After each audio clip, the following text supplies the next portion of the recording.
माता पार्वती भी भगवान शिव की आराधना कर रही है, शिव की साधना कर रही है।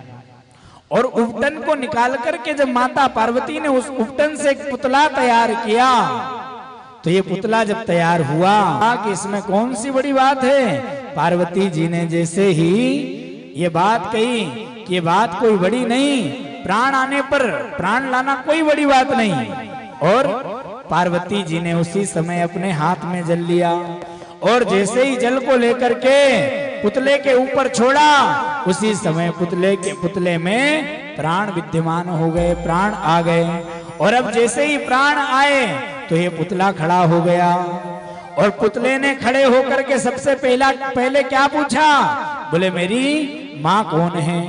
उसी समय पार्वती जी कहने लगी, बोले कोई और तेरी माँ नहीं है, तेरी माँ तो मैं स्वयं हूँ।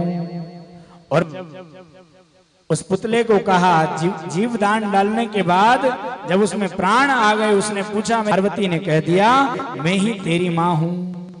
तो यहाँ पर जिस पुतले में प्राण आए उसने पूछा कि बोले मेरे जन्म का कारण बताइए।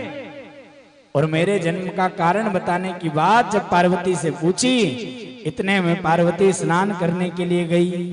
और स्नान करने के लिए गई और पार्वती जी ने कहा कि विनायक मैं स्नान करने आऊं, तब तक इस स्थान पर किसी को अंदर प्रवेश मत होने देना। उधर जैसे ही मां पार्वती स्नान करने के लिए गई, इधर भगवान शंकर भगवान महादेव आ गए।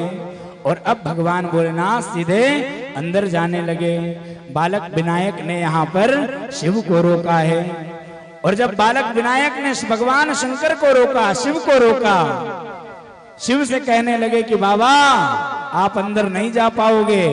भोलेनाथ बार बार कहते हैं, बोले मुझे अंदर जाना है। लेकिन विनायक भी बार बार शंकर से यही कहते हैं कि बोले आप अंदर नहीं जा सकते। न तो विनायक ने माना और न तो भोलेनाथ ने माना। तब भोलेनाथ कहने लगे विनायक से, बोले तुम मुझे अभी जानते नहीं हो। बाबा ने बालक विनायक से कहा, बोले बेटा मान जा, समझ जा, बोले मुझे पहचान ले। विनायक ने कहा मैं समझ रहा हूं, लेकिन आपको अंदर नहीं जाने दूंगा। भोलेनाथ ने कहा देख मान जा, तेरा शीश कट जाएगा। लेकिन फिर भी यह बालक विनायक जो है, इन्होंने भगवान शंकर को प्रवेश देना उचित नहीं समझा। और जब प्रवेश नहीं दिया तो विनायक कहने लगे, बोले छोटा सा बच्चा देख करके आप मुझे चमकाना चाहते हो, डरा रहे हो, आंख दिखा दृष्टिपात कर रहे हो, और आप सोच रहे हो कि मैं डर जाऊंगा। तुरंत हट जाओ, शीघ्र चले जाओ। बाबा को यहाँ विनायक ने हटाना चाहा, लेकिन भोलेनाथ भी नहीं हटे। और भोलेनाथ के कहने पर विनायक भी नहीं हटे।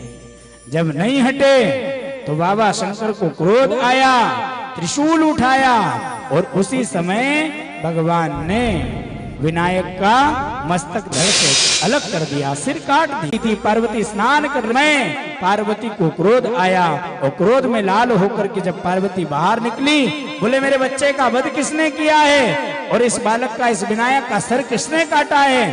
अगर आज ये सर वापस नहीं जुड़ा तो पूरे ब्रह्मांड को मैं हिला करके रख दूंगी, पूरे ब्रह्मांड को तोड़ करके रख दूंगी। उसी समय जाकर के जो गज है उस गज को, और यहां से गज का सिर जब लेकर के आए हैं तो गज के शीश को लेकर के भगवान ने उसके धड़ पर लगाया है। और इसी के बाद यहाँ पर इनका नाम हुआ है गजानन, गजमुख। बोलिए गजानन।